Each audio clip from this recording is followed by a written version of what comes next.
Hello everyone, आप सभी का स्वागत है एमबीपीएससी स्टडी आईक्यू पर। उम्मीद है आप सभी लोग अच्छे होंगे और आप सभी की तैयारी बेहतर चल रही होगी।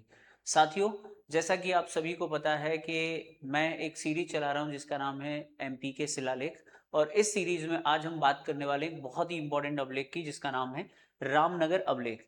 देखिए, रामनगर अभिलेख बेसिकली गौड़ शासन की गौरव गाथा है। गौड़ शासन क्या था, गौड़ शासन के कितने राजा शासन करते थे, इन सभी के बारे में ये अभिलेख बताता है। तो आइए इस अभिलेख के बारे में हम लोग जानते हैं। सबसे पहली बात इस अभिलेख के बारे में आपको जाननी कि ये अभिलेख हमको कहाँ से मिला है। तो ये अभिलेख हमको मिला है रामनगर से, और रामनगर है मंडला। याद रखिएगा, ये रामनगर नर्मदा नदी के तट पर स्थित है और ये गोंडों की राजधानी था, और मंडला जिले से ये अभिलेख हमको मिला है। ये अभिलेख हमको मिला है बेसिकली जो मोती महल है, मोती महल जो कि राजा हृदय शाह गोंड द्वारा बनवाया गया था, इस मोती महल की दीवार पर है। इस मोती महल से सटा हुआ एक मंदिर है और उस मंदिर का नाम है विष्णु मंदिर, उसकी दीवार पर हमको मिला है। और इस अभिलेख का निर्माण करवाया था राजा हृदय शाह गोंड की पत्नी रानी सुंदरी देवी ने। आइए तो इसके बारे में महत्वपूर्ण तथ्यों को जानते हैं। ठीक है, 17वीं शताब्दी में लगभग 1667 का एक महत्वपूर्ण ऐतिहासिक अभिलेख है जो गोंड राजा हृदय शाह के शासनकाल में रानी सुंदरी देवी के द्वारा जो है निर्मित करवाया गया था। किसने बनवाया था? रानी सुंदरी देवी द्वारा निर्मित एक विष्णु मंदिर, जिसे हम हृदय नारायण मंदिर भी कहते हैं, उससे प्राप्त हुआ है। इस अभिलेख में क्या खास बात है? इस शिलालेख में गोंड राजाओं की वंशावली दी गई है। यानी ये जो शिलालेख है इसमें टोटल 54 शासकों का उल्लेख है। कितने? 54 शासकों की चर्चा है, या 54 शासकों का उल्लेख है।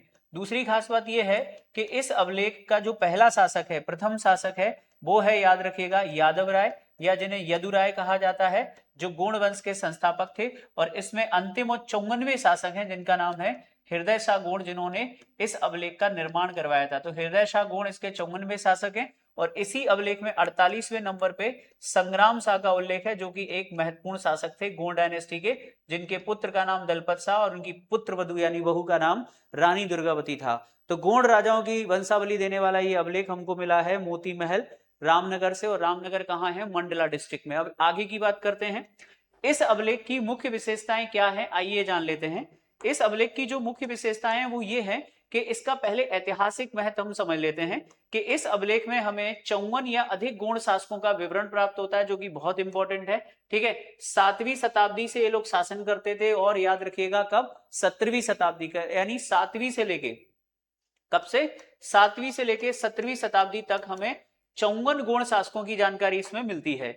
दूसरा, इस अभिलेख की स्थापना किसने करवाई है? तो इस अभिलेख की स्थापना मूल रूप से रामनगर में नर्मदा नदी के किनारे स्थित विष्णु मंदिर, जिसे अब मोती महल परिसर माना जाता है, याद रखिएगा मोती महल भी इसी को बोलते हैं, तो मोती महल परिसर माना जाता है। विष्णु मंदिर, जिसे अब मोती महल परिसर का हिस्सा माना जाता है, स्थापित है, जिसे रानी सुंदरी देवी ने बनवाया था। यानी ये जो अभिलेख है वो मोती महल की दीवार पर, मोती महल और विष्णु मंदिर दोनों की दीवार एक ही है, इसलिए इसे कभी कभी मोती महल की दीवार पर या इसे विष्णु मंदिर की दीवार पर लिखा हुआ माना जाता है। और इस अभिलेख को लिखवाया था रानी सुंदरी देवी, जो कि हृदय शाह गोंड की पत्नी थी।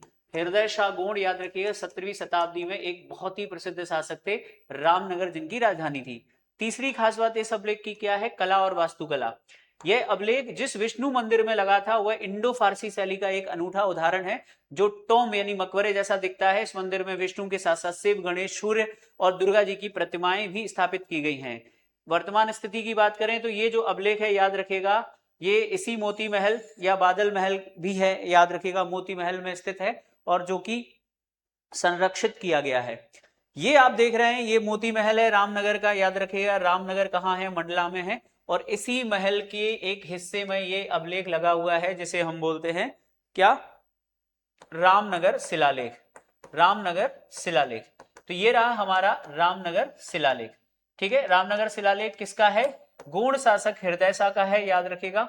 गोंड शासक हृदय शाह ने 1667 में इसका निर्माण करवाया था। इस किले का निर्माण और इसका, दोनों का, किले का निर्माण करवाया था इस मंडला के। और इस किले की दीवार पर रानी सुंदरी देवी ने ये अभिलेख लिखवाया है, जिसमें गोंड राजाओं की वंशावली मिलती है। अब कौन है हृदय शाह जिससे ये जानकारी हमको मिलती है? यानी कि यादव राय, जो कि गोंड वंश के संस्थापक थे, उनसे लेके 54वें शासक हृदय शाह गोंड तक की पूरी एक सिस्टमेटिक वंशावली, उनके काल के बारे में जानकारी हमें रामनगर शिलालेख से मिलती है। आखिर कौन है हृदय शाह गोण जो कि इतने पॉपुलर हैं? तो इनके कुछ तथ्य हैं जो प्री में आ सकते हैं। पहली चीज, हृदय शाह गोण मंडला के, गढ़ा मंडला के 54वें राजा थे, तो याद रखिएगा ये 54वें शासक हैं। 48वें नंबर पे कौन है? 48वें नंबर पे संग्राम शाह है और पहले नंबर पे यादव राय है जो गोण वंश के संस्थापक थे। उन्हें इस वंश के महान राजाओं में अंतिम माना जाता है। हृदय शाह एक विश्व प्रिय व्यक्ति थे। उन्होंने शाहजहां की मुगल दरबार में काफी समय बिताया था। शाहजहां के समकालीन है और शाहजहां के दरबार में रहते थे। शाहजहां के दरबार में रहते उससे काफी प्रभावित थे और इसी समय उन्होंने एक मुगल राजकुमारी से प्रेम भी किया था और उससे शादी कर ली थी। तो शाहजहां की संगीत कला, वास्तुकला और संस्कृति से काफी प्रभावित थे। हृदय शाह ने ही गढ़ा मंडला राज्य की राजधानी को वर्तमान जबलपुर के पास चौरागढ़ से स्थानांतरित करके किसको स्थापित किया था? रामनगर को बनाया था। ये बहुत इंपॉर्टेंट लाइन है, इस बात को जरा ध्यान से सुनिएगा। यानी हृदय शाह ही वो राजा हैं, याद रखिएगा, हृदय शाह ही वो राजा हैं जिन्होंने गोणों की राजधानी, इस समय इससे पहले गोणों की राजधानी क्या थी? चौरागढ़ थी। चौरागढ़ से गोणों की राजधानी रामनगर लाने वाले कौन थे? हृदय शाह थे, जो नर्मदा नदी के किनारे बसा हुआ है और यहीं पर इन्होंने मोती महल का निर्माण करवाया और इस मोती महल में ये अभिलेख लिखवाया था। ठीक है, इसके साथ साथ आपको याद रखना है उन्होंने अपने एक मंत्री जिनका नाम था राय भगत, राय भगत के लिए इसी रामनगर में एक सुंदर महल का निर्माण करवाया था जिसे राय भगत की कोठी या राय भगत का महल या मंत्री महल के नाम से जाना जाता है। तो पहली चीज है उन्होंने राजधानी परिवर्तन की, नंबर 1। दूसरा इंपॉर्टेंट है कि राय भगत की कोठी या दीवान या मंत्री की कोठी किसने बनवाई थी? हृदय शाह गोंड ने करवाई थी। तीसरा इंपॉर्टेंट क्वेश्चन है, इसी किले में, जो रामनगर का किला है, उसी में एक बेगम महल भी बना हुआ है जो उन्होंने अपनी पत्नी रानी चिमनी देवी के लिए बनवाया था। चिमनी देवी जो है हृदय शाह की एक प्रेमिका थी जो मुगल राजवंश से बिलोंग करती थी, मुगल वंश की राजकुमारी थी और इनके लिए याद रखिएगा उन्होंने एक महल बनवाया जिसे हम बघेलिन महल भी कहते हैं। तो क्या कहते हैं?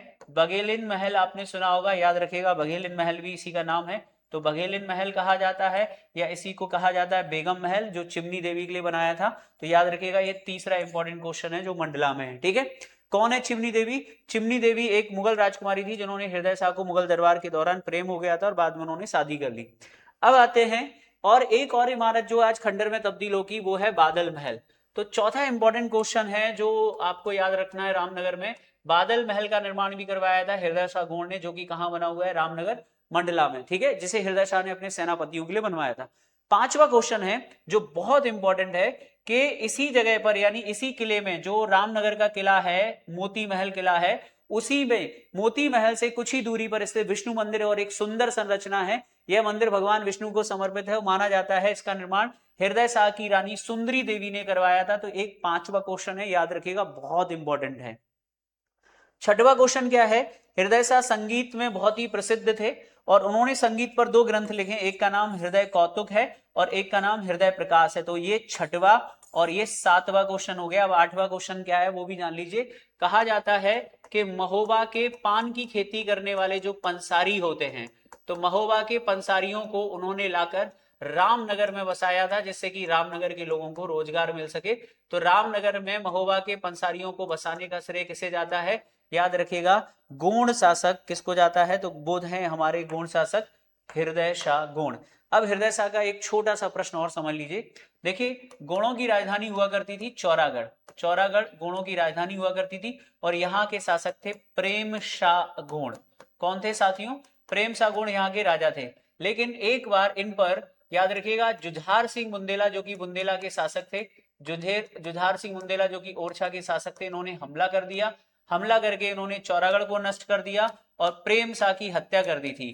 इस हत्या की शिकायत जो है प्रेम शाह के पुत्र प्रेम का बेटा कौन है? हृदय शाह। याद रखिएगा, हृदय शाह ने इस बात की शिकायत किससे की? तो हृदय शाह ने इस बात की शिकायत शाहजहां से की और उन्होंने अपनी राजधानी रामनगर को बनाया था। तो इस तरीके से ये सारे प्रश्न आप लोगों को याद रखने हैं कि रामनगर को राजधानी बनाने वाला 17वीं शताब्दी का महान गौड़ शासक हृदय शाह था, जो कि एक विजेता, निर्माता और महान संगीत प्रेमी था। संगीत पर 2 किताबें लिखी, रामनगर में क्या क्या बनवाया, मोती महल किला बनवाया, ठीक है, याद रखिएगा। इसके अलावा बादल महल बनवाया, इसके अलावा विष्णु मंदिर बनवाया, इसके अलावा दीवार राय भगत की कोठी बनवाई, इसके अलावा वहां पर एक चिमनी महल या बघेलिन महल का निर्माण भी करवाया और एक प्रसिद्ध विष्णु मंदिर का निर्माण भी करवाया। मुझे उम्मीद है कि ये सारे प्रश्न आप लोगों को हेल्प देंगे रामनगर के इस शिलालेख को समझने में, और ये आपको काफी हेल्प करेगा इस प्रीलिम्स में। तो रामनगर शिलालेख, गोंड वंश की वंशावली, याद रखिएगा यादव राय से लेके 54वें गोंड शासक हृदय शाह तक की इसमें जानकारी है। इसमें रानी दुर्गावती का उल्लेख है, इसमें राजा संग्राम शाह का उल्लेख है, इसमें दलपत शाह का उल्लेख है, सभी गोंड राजाओं का उल्लेख है। 48वें नंबर पे संग्राम शाह है। संग्राम शाह अर्जुन दास के बेटे थे। अर्जुन दास के बाद संग्राम शाह, संग्राम शाह के बाद दलपत शाह, दलपत शाह के बाद रानी दुर्गावती का शासन भी इसमें उल्लिखित है। इस अभिलेख में ये सारी जानकारी मिलती है। तो मिलते हैं कल नेक्स्ट वीडियो में, और एक वीडियो में हम चर्चा करेंगे एक नए टॉपिक के बारे में। तब तक के लिए नमस्ते और जय हिंद। Thank you.